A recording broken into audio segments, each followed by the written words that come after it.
27 minus 18 is, ititrim ko na lang to. Ano 27 minus 18? Hello, kamusta? Sir Lupet nga pala nagbabalik para sa isang edisyon ng Sir Lupet TV kung saan ang mga mahirap ay dumadali at ang mga madali ay humihirap. Tara, simulan na natin.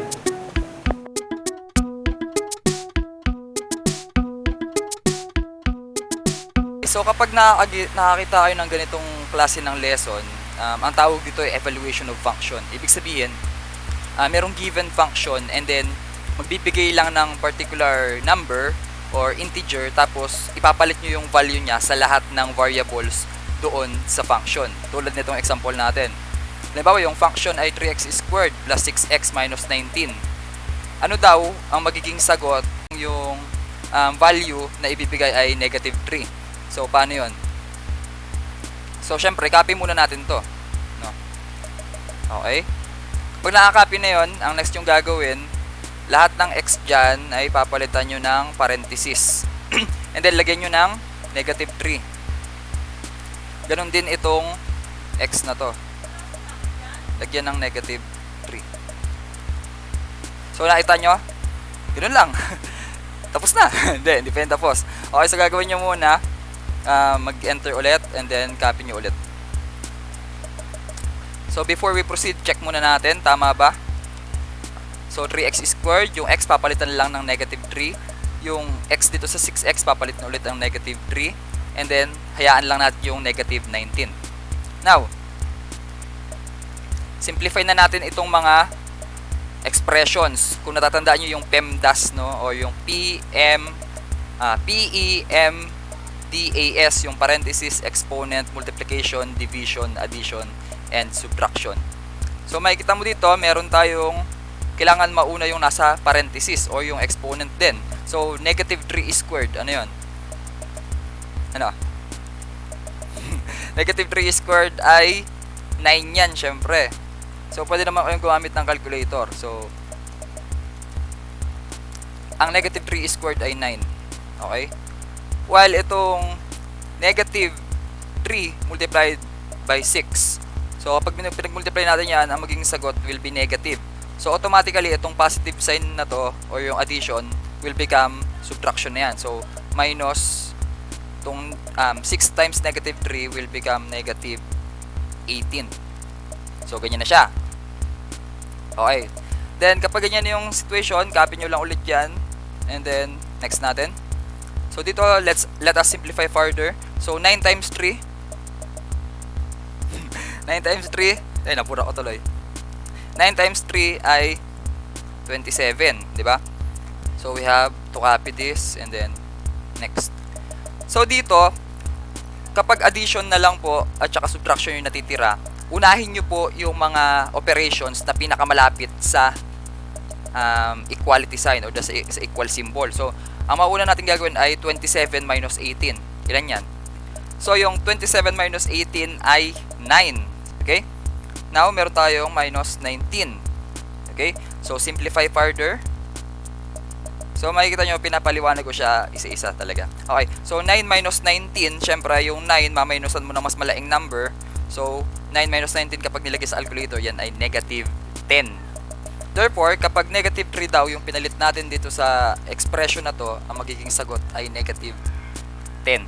Wow naman, ganun lang pala yun. Okay, ito naman, let's have another example. So, sa nakita natin kanina, kailangan pala nilalagay, no?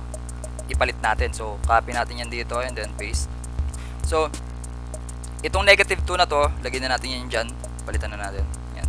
Para mayroon tayong guide kapag nagpapalit tayo ng value. So, ang ipapalit natin dito, parenthesis, negative 2. And then, x, lagyan natin ng negative 2. Okay?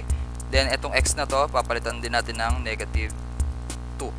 So, ganun lang. Lahat lang ng x ay papalitan mo lang kung ano yung hinihingi na value. So, halimbawa, negative 2 yung kailangan ipalit. Negative 2 ipapalit natin sa lahat ng x na nandito. Then, proceed with simplifying expressions, no?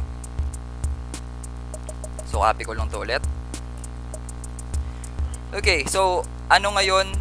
Siyempre, mauuna lagi yung parenthesis tsaka exponent, no? So, ano yung cube ng negative 2? So, always remember na kapag naka-negative ang base, negative yung base natin which is negative 2 at ni-raise to the third power, ang magiging sagot ay negative pa rin.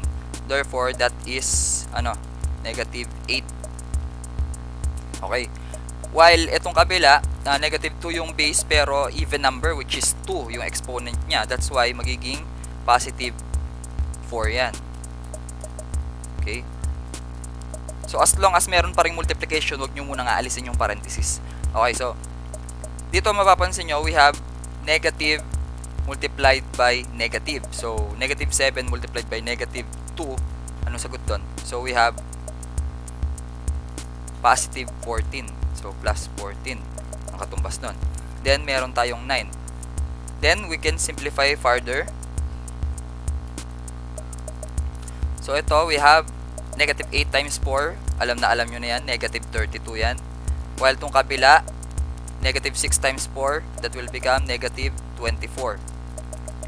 Okay, so sabi ko nga, kung ano yung pinakamalapit sa equal symbol, yun ang ating uunahing isolve. So, negative 32 minus 24 ay negative 56. Okay, simplify pa natin ulit para makita nyo yung step by step. Okay, next, negative 56 plus 14, ano yun? So, you expect liliit yung negative. So, negative 56 plus 14 ay negative 42. So, negative 42. And finally, negative 42 plus 9 is negative 33. So, ayan na po yung solution sa ating given function na kailangan evaluate when ang ating given value is negative 2 for the variable x.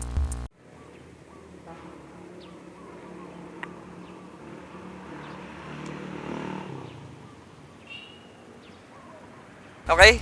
Meron pa, bigyan pa natin isa pa example. Okay, so kung halimbawa, ito naman, for the function f of x is equal to 6x cubed minus 4x squared minus 9x plus 7, what is f at negative 1? So, same process ulit. Copy natin. So, maririnig nyo, talagang malakas yung ulan ngayon, no? Okay, so papalitan natin lahat ng x dito ng negative 1. Okay? So, ito, lagyan din natin ng negative 1. Then, itong x na to, lalagyan din natin ng negative 1. And then, itong isa din na x na to, lalagyan natin ng negative 1. Yon. So, lalagyan nyo ng negative 1 lahat. Okay. Next, copy natin to. Then, simplify the expression. So, again, negative 1 raised to 3. 3 ang ating exponent yan ay odd number. Therefore, ang sagot ay negative 1 pa din. No? So, negative pa din. So, mawawala na lang yung 3. While we have negative 1 squared, so magiging positive 1 po yan. No? So, yan. Next, we have negative 9 times negative 1. So, negative times negative is positive. So, that will become positive 9. And then, may plus 7 tayo dito sa dulo. Next. So, ito, madali na lang to. So, copy natin yan. We have 6 times negative 1. So, parang lalagyan lang natin ng negative sign itong 6. While itong negative 4 times 1, negative 4 na lang po yan. And then, we have plus 9 plus 7.